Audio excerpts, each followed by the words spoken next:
పళ్ళు నాలుక ఈ రెండు కలిసి సహజీవనం చేస్తుంటాయి నోట్లో, ఎప్పుడూ కలిసే ఉంటాయి. ఒకానొక నాడు నాలుక పళ్ళని అడిగింది, నేను రుచి ఒకటే చూస్తాను, కానీ నిజానికి కఠినమైన పదార్థాలని పెడితే నేను రుచి చెప్పలేను. ఓ పాలకాయలని చేస్తారు, అవి నేను చప్పరించలేను, కానీ మీరు పాపం కష్టపడి వాటిని నవిలి గుండ చేసి నా మీద పెడతారు.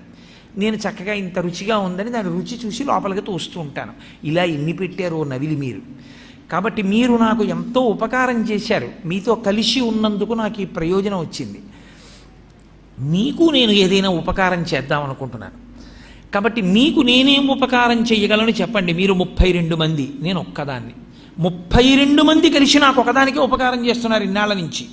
నేను ఒక్కదాన్ని మీ 32 మందికి కూడా ఏదైనా ఉపకారం చేస్తాను, ఏం చెయ్యమంటారని అడిగితే పళ్ళు అన్నాయి, మాకు నువ్వు చెయ్యగలిగిన ఉపకారం ఒకటే, మేము పెట్టినదంతా తిను చక్కగా, పనికి మాలిన మాటలు మాత్రం మాట్లాడకు.